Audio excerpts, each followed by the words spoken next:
Hello friends, आप सभी को मेरा नमस्कार और आप सभी को मकर संक्रांति की हार्दिक शुभकामनाएं। जैसा कि आप सबको पता है कि मकर संक्रांति पे दीप दान का बहुत महत्व होता है।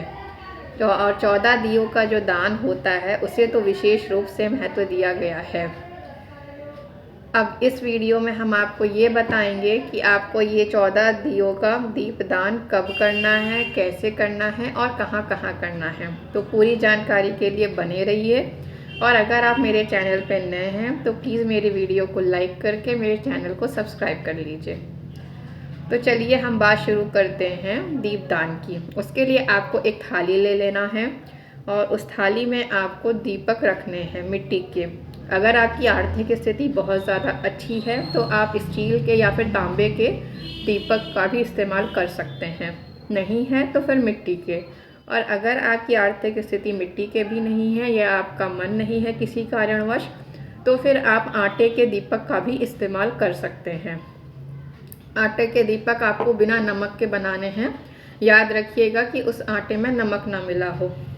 तो उसको दीपक 14 बना लीजिएगा और उसके बाद उसमें 14 दीपक आप मिट्टी के या आटे के अपनी इच्छा अनुसार जैसे हो अपने आप ले लीजिएगा। और थाली में लगा करके उसमें आप बत्ती लगाइए। बत्ती चाहे लंबी लगाइए चाहे आप गोल लगाइए, वो आपकी इच्छा है। बत्ती लगाने के बाद उसमें आप तिल के तेल का इस्तेमाल करिए, क्योंकि संक्रांति का त्यौहार है तो उसमें तिल के तेल का खास महत्व है। उसमें आप तिल का तेल डालेंगे तो आपके लिए बहुत अच्छा रहेगा। और यदि आपके पास तिल का तेल उपलब्ध नहीं है, अवेलेबल नहीं है आपके पास, तो आप उसमें घी या फिर सरसों का तेल भी डाल सकते हैं। और कोशिश करिएगा अगर आप सरसों या घी का तेल डाल रहे हैं उसमें तो घी या फिर सरसों का तेल डाल रहे हैं उसमें, सॉरी, तो आप उसमें ऊपर से तिल डाल दीजिएगा, क्योंकि तिल आपके घर में अवेलेबल होगा। जो मार्केट में आता है लड्डू वाला, वो तिल आप ऊपर से उसमें डाल दीजिएगा। फिर उसके बाद सारे दीपक को जला लेने के बाद आप उसके साथ दक्षिणा रखिएगा, उसका तिलक कर दीजिएगा और थोड़ा सा पानी ले करके बस 2 बूंद उसके ऊपर मिसल दीजिएगा, जिसे कहते हैं आवाहन करना, वो कर दीजिएगा। बिना दक्षिणा के तो कोई भी दान सफल नहीं माना जाता है, इसलिए उसमें दान कर दीजिएगा। तो ये हो गया आपका कि आपको दीपक कैसे जलाने हैं। अब उसके बाद हम बात करते हैं कि आपको ये दीपक कहाँ कहाँ जलाने हैं, ठीक है।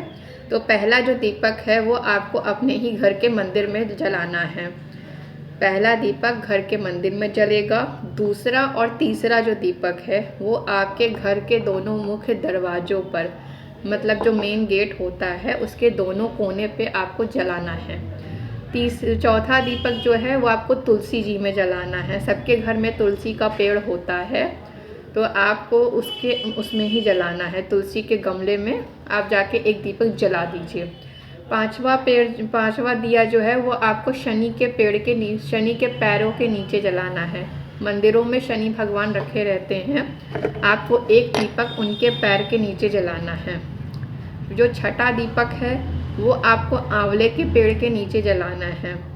यदि आपके यहाँ आंवले का पेड़ नहीं है तो कोई बात नहीं, एक आंवला लेंगे और आंवले के पास बस उसको जला देंगे दीपक को, ठीक है। सातवां जो है आपको वो किसी नदी या तट पे जलाना है। और अगर आपको नदी नहीं जा सकते हैं, नदी में जलाने के लिए असमर्थ हैं, तो भी कोई दिक्कत नहीं है। आप बस ये करिए कि एक थाली में थोड़ा सा गंगा जल लीजिए, मतलब घेर वाली थाली हो, उसमें आप गंगा जल डाल करके 2 बूंद उसमें शुद्ध जल डाल दीजिए। शुद्ध जल डाल करके वो एकदम नदी जैसा हो जाएगा। उसमें थोड़ा सा फूल डाल दीजिए, थोड़ा सा अक्षत डाल दीजिए और उसी में ही आप अपना दीप जला दीजिए, तो वो आपका एकदम नदी का काम करेगा। बहुत लोग होते हैं जो नदी पे नहीं जा सकते हैं दीप दान करने, तो आप उसको इस तरीके से भी कर सकते हैं, वो आपको नदी का ही दीपदान माना जाएगा। उसमें जला देंगे, बस वो आपका हो गया। 8वां जो आपका दीपक है वो आपका पितरों के नाम होगा, जिसको आपको दक्षिण दिशा में ही जलाना है। पितरों को नमस्कार करते हुए एक दीपक आपको पितरों को जलाना है। 8वां ये हो गया। 9वां आपको अपने घर की रसोई में जलाना है। 10वां दीपक आपको केले के पेड़ के नीचे जलाना है। अगर आपके पास गमले में थोड़ा सा भी केले का हो या फिर आसपास कहीं पार्क वार्क में हो तो फिर आप केले के पेड़ के नीचे जला दीजिए।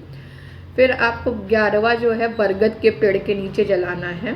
अक्सर मंदिरों में आसपास कहीं ना कहीं बरगद का पेड़ होता है, एक बरगद के पेड़ के नीचे आपको जलाना है। और फिर आपको 12वां जो है वो पीपल के पेड़ के नीचे जलाना है। वहीं मंदिर में आसपास कहीं होगा तो आप पीपल के पेड़ के नीचे भी जला सकते हैं। अगर नहीं है तो कोई बात नहीं, पीपल की एक पत्ती ले आइएगा, उसी के पास जला दीजिएगा।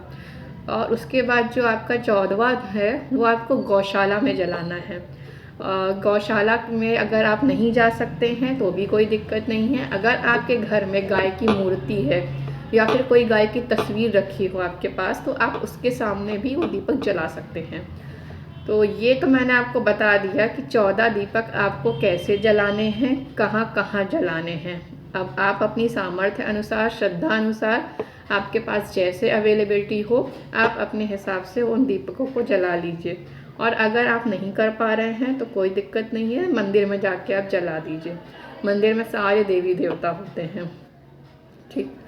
और बाकी आपको अगर मेरी वीडियो अच्छी लगी हो तो प्लीज़ मेरी वीडियो को लाइक करें, चैनल को सब्सक्राइब करें। हम आपको आगे भी और ऐसी जानकारियाँ देते रहेंगे। ओके, चलिए तब तक के लिए नमस्कार।